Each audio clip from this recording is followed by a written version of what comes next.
Monsieur Thierry Benoît.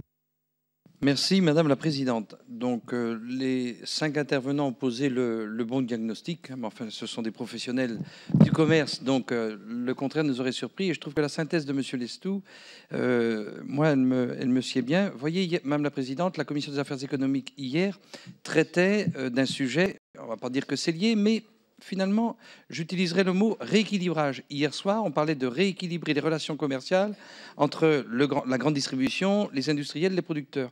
Et là, je dirais qu'il faut rééquilibrer l'offre commerciale entre la périphérie et le centre-ville.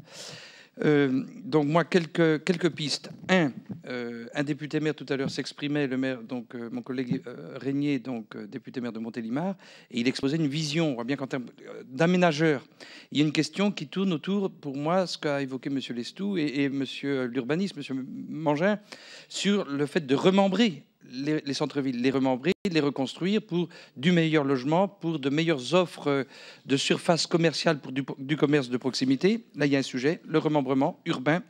Le deuxième sujet, fédérer les acteurs et faire venir des enseignes qui soient moteurs dans les centres-villes, parce que pour faire du commerce, vous l'avez dit, il faut avoir dans le centre-ville un vivier de clientèle, un vivier de chalands. Quand on est en période de Noël, en période de fête, moi je vis près d'une ville moyenne, Fougères au marché de Bretagne, ville de 20 000 habitants. La périphérie, il y a plein de monde. Dans le centre-ville, malheureusement, il y a moins de monde. Et pour faire du commerce, il faut des clients. Donc, faire venir des enseignes qui soient moteurs pour faire venir des clients. L'enjeu environnemental, pour moi, il faut maintenant insister sur l'enjeu environnemental, ce que disait la collègue écologiste tout à l'heure, sur la consommation de foncier par la périphérisation de l'urbanisme commercial, parce qu'en effet, ça consomme des hectares et des hectares et des hectares, et on fait du commerce dans des hangars, parce que c'est ça, en fait, c'est pas très, du point de vue urbanistique, c'est pas forcément, en 40 ans, ça n'a pas beaucoup évolué, tout ça. Et il y a aussi la question du déplacement.